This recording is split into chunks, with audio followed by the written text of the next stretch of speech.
Hey guys, today we're going to answer a question that I've gotten a lot in the last year, which is, what is the difference between bodybuilding, which is what I'm doing now for the first time, and strongman, which is what I've competed really around the world for the past 10 years. And we're also going to go into the other strength sports because I've noticed, when interested friends and family, people that don't go to the gym, or even sometimes people that do go to the gym but don't compete in any of the strength sports, a lot of people don't actually know what the difference between, there's really 5 strength sports in the mainstream, and a lot of people don't know what each one is testing, what each one is, like how you succeed and win in any of these. So we're going to go through the different strength sports, what they are, why they're different. And we'll start with Olympic weightlifting. That's the one that if you tune into the Summer Olympics and you see people throwing a barbell over their head, that's Olympic weightlifting. Olympic weightlifting is 2 lifts. It's the snatch, which is where the weight goes from the ground straight to overhead. And then there's the clean and jerk, where the weight goes from the ground up to your chest. And then there's a little bit of a pause while they resituate, get their grips different, and get their brace ready. And then they go from their chest to overhead. And they usually are doing like a forward split. It's called the split jerk. The way weightlifting works, weightlifting is typically used short for Olympic weightlifting. Obviously, with someone who lifts weights, they think they're a weightlifter, so it can be a little confusing. But in terms of this distinction, when I say weightlifting, I mean Olympic weightlifting. Weightlifting takes your best snatch, you get 3 attempts, and your best clean and jerk, which again, you get 3 attempts, and it combines them for a total. And the highest total wins. So you don't get to add all your clean and jerks and all your snatches together, just your best of each. And again, you get 3 attempts for each one. So that's it. That's how Olympic weightlifting works at a foundational level. Powerlifting is the most similar to that. Powerlifting uses the same format. You get 3 attempts at a max lift. Instead of the clean and jerk and snatch, 2 lifts, it's the squat, bench, and deadlift, 3 lifts. But it's the same thing. You get 3 attempts at a squat, 3 attempts at a bench, 3 attempts at a deadlift. Your best one from each is added, and your total determines how you do. So whoever has the highest total wins. And in both of these sports, it's divided up into weight classes. So, you're only competing against totals from your own weight class. Then we'll go to CrossFit, which has been very highly popularized in the last 15 years. CrossFit is pretty much a mix of a lot of different athletic endeavors and a lot of different sports that utilize strength and athleticism. Anything from sprinting to gymnastics to powerlifting and strongman. CrossFit, if you go to a CrossFit competition, you are not going to see the same events every time. And depending on where you're competing and at what level you're competing, you might see wildly different events repeated. So the CrossFit Games, that's kind of what people are most familiar with. They're usually in some kind of stadium. They've got lanes set up, usually like 6 to 8 going at a time. And they're doing, they got the medicine ball, they're squatting down, they're throwing it, and they're hitting a certain point called wall balls. They're doing, handstand push-ups, handstand walks. They might be running with a sandbag or pulling a sled. I've seen like pylon, like sprint ladders. CrossFit it's just a bunch of, not random, not completely random, but it's a bunch of different ways of testing different aspects of athleticism and strength. A lot of times the CrossFit Games will open up with like a big endurance event, like a 3-mile run or something like that. They've done swimming, they've done biking, they've done it all, really. If you can think of it as an athletic thing to try that you can repeat in 6 lanes and have people compete against each other, they've probably done it. And that's what CrossFit is. And it's, as far as I know, I could be wrong about this, but as far as I know, the scoring is similar to Strongman, where if you win, you get the most number of points. And if you come in 2nd place, you get 1 less point than that. 3rd place gets 1 less point than that, etc. Until the last place person gets 1 point. And so each round, each event, you get a certain number of points. You add up all the points across all the rounds. And then the winner, whoever has the most points, wins. So in this case, similar to Strongman, it doesn't matter if you beat someone on like a max deadlift by 1 pound or 100 pounds. You only get 1 point for beating them or for beating each person. which is different from powerlifting and weightlifting, where every single pound that you get matters and goes towards your total. Strongman is the next one. That's the one I compete in, again, all over the world. It's my favorite one. It's the one I've been doing the longest. I've done the most competitions in. Strongman and CrossFit are very similar. A lot of people think Strongman and powerlifting are very similar because there's a lot of max strength focus, but actually weightlifting and powerlifting are very similar. CrossFit and Strongman are very similar. And so Strongman a lot of times is classed as heavier CrossFit, which kind of conveys the right idea, but it's not quite accurate. Strongman has a similar idea with CrossFit, where you could do multiple shows and not do the same events. So the events are always different. They're decided by the promoter. But Strongman events, they're not really rigidly structured, but there are events you're going to see repeated. There's kind of like disciplines. So you'll have like a kind of deadlift, and that could be a barbell deadlift, it could be an axle deadlift, it could be a car deadlift, it could be a lever deadlift. There's a lot of different types of deadlift. It might be a silver dollar deadlift where the weights are way out and the bar is really bendy. It could be an elevated deadlift where you're lifting off of wagon wheels instead of barbell plates. But there's probably, in 99% of shows, going to be some kind of deadlift. Again, in most shows, there's going to be some kind of overhead press.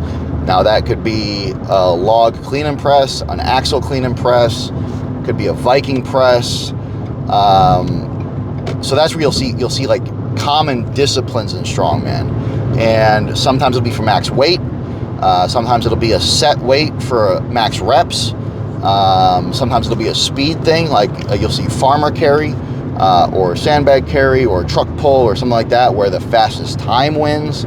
There's a lot of different ways to vary it, and so in that way it's very similar to CrossFit, but you're not going to find CrossFit disciplines in Strongman. Where there is some overlap, there are some things that you'll just never see. You're not going to see handstand push-ups in a Strongman show.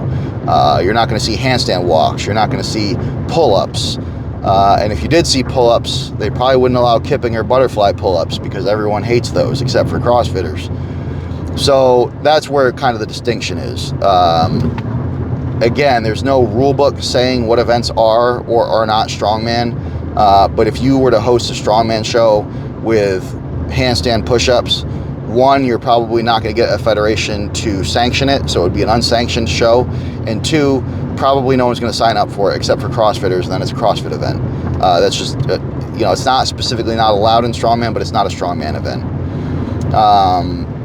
And Strongman has so many different events. There's the Husafel carry, Conan's wheel, farmer carry, sandbag load, yoke carry, all your different presses, axle, log, circus dumbbell, block, again, a bunch of different deadlifts, and it's all these things, and the scoring is going to end up working the same way as CrossFit. Most Strongman shows have 5 events. Some have 6, some have 4. 5 is usually what you'll see the most commonly. It can go up to as many as the promoter wants. I've done 2-day shows that have 10 events. Worlds has 6 events. World's Strongest Man has a bunch of events, depending on what round they make it to, because there's preliminaries and finals. So there's not really a set amount, but it's usually going to be 5, sometimes 6, sometimes 4. But unless you're doing like a really unique show like World's Strongest Man, PSL, Pro Strongman League, one year did a 10 event 2-day show. I think they did that 2 years in a row. But typically 5 or 6 is where you're going to see. I'm getting off on a tangent. And whoever comes in first place, so say there's 10 athletes. The first place person in an event gets 10 points. The second place person gets 9 points, etc., down to the 10th place person gets 1 point. And if there's 12 people, then the first place person gets 12 points. It's just however many athletes are in that division. One caveat to this, and I don't think CrossFit does this, but if you zero an event, so if the event is a 600-pound deadlift for as many reps as you can do, if you get 1 rep and everyone else gets more than 1 rep, you come in last place, you get 1 point. If you get 0 reps, you get no points. So you get 1 point for last place as long as you complete a repetition. For some events, there will be different rules defining what gets you to not zero. So if you're doing a farmer carry and the winning metric is time, there might be a certain distance you have to carry it to not zero. In some cases, as long as you move it an inch, you get credit, you get at least 1 point. But there are others where they'll say, hey, you need to carry it past this line to not zero. And again, that sort of thing's up to the promoter. If 5 people zero, then 5 people get 0 points. That's the one, it can really be a big hit to your points. That's why you'll see people zero an event and get really frustrated. Like, even coming in last place, but getting a rep is better than zeroing an event. I think that about covers strongman. The scoring, I call it Grand Prix scoring. I don't know, people hear Grand Prix, they think like F1 racing. When I'm saying that, I'm talking about Mario Kart Grand Prix. That's what I think of when I talk about the scoring, because if you grew up playing Mario Kart 64 or Super Mario Kart, or all the ones that are out there now, like I did, you're very familiar with how that scoring works, and that's how strongman scoring works. If there's a tie, and again, I can't speak to CrossFit if they do the same thing, but if there's a tie, the points are split. So if first place gets 10 points, and then there's a tie for second place, they would get 8.5 points.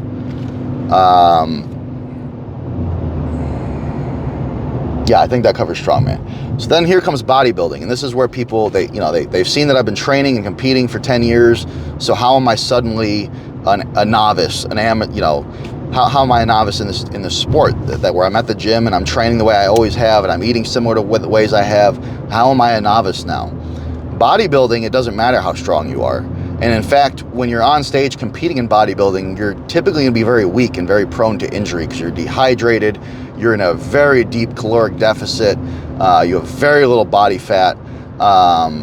It doesn't matter what you can do with weight in the gym as a bodybuilder. That's what the training is. But the performance, and some people take offense to this, but it's just what it is. It's more of a pageant. You are going up on stage, you are doing certain poses, you're doing a routine that you have constructed to show off your muscles, to show off your physique. And you have judges that are watching all this and giving you a score based on how they think you look. So it doesn't matter what you can lift, it just matters what you look like. Whereas in all the other sports we talked about, it doesn't matter what you look like, it only matters what you can do in the events. So with strongman,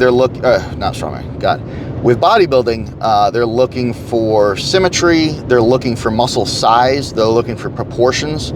So you want a V taper, you want the lats to kind of come down to a narrow waist, and then you want the legs to be really big.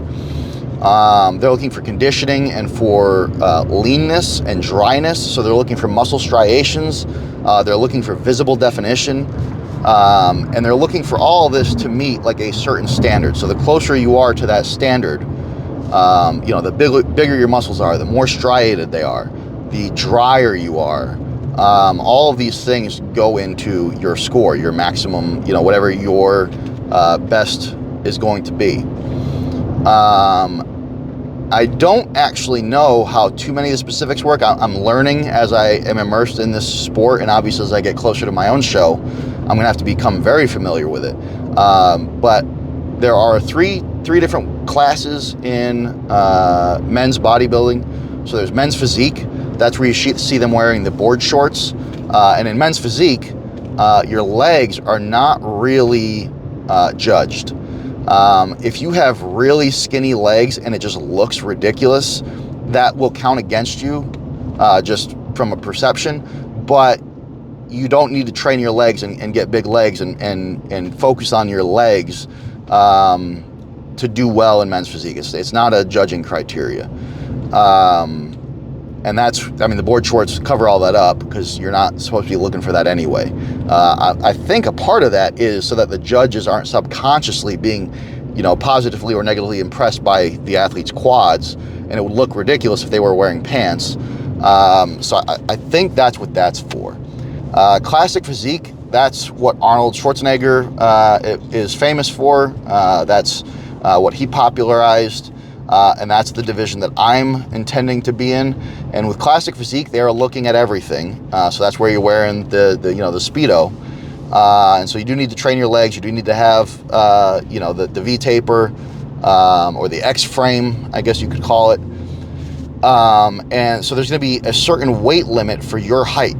So in strongman and in powerlifting and in Olympic weightlifting, there are weight classes. That's it, just weight classes. So it doesn't matter how tall you are. If you're under a certain weight, you're good. With bodybuilding, as far as men's physique and classic physique, there's a weight limit for your height. So there aren't multiple weight classes that you could be in. Whatever your height is, you have a certain weight you have to be under to compete in that division. With bodybuilding, it's more like powerlifting. Bodybuilding is a division of bodybuilding. Open bodybuilding is another word for it. In open bodybuilding, there are weight classes, and they're irrespective to your height. So more like powerlifting and all that. And with open bodybuilding, they're just looking for your muscles to be absolutely gigantic. You still need to be lean. You still need to be shredded. You still need to be dry and conditioned. But they're really looking, like, that's where you'll see the guys that just are freakishly huge. And the posing is different between all three divisions. Not really going to get into that. I wouldn't be an expert to talk about. I've only been really practicing for classic physique up to this point, and know very little about the other two. But I mean, you can look it up online and see what the poses look like. That's pretty much the difference between all the different strength sports, though. All of us go into the gym. All of us lift weights. But in terms of performance, in terms of competition, what's being measured and how you be successful in each of these sports is wildly different. You can have a really good squat and a really good bench and a really good deadlift and be a great power lifter. But then you go over to strongman and they ask you to carry a sandbag on your chest as fast as you can. And a lot of times you'll see that powerlifters gas out. Olympic weightlifters are generating insane amounts of force with the lifts that they're doing. They're very technical. They're very, very, very good at two specific lifts. They're very flexible, very mobile. A lot of times Olympic lifters will transfer very well to other sports, but most other sports are not going to be able to go try Olympic weightlifting and be successful because it is highly technical. And while there is a strength component to it for sure, you do have to be really strong to be a top Olympic weightlifter. If you don't have good technique, you're not going anywhere.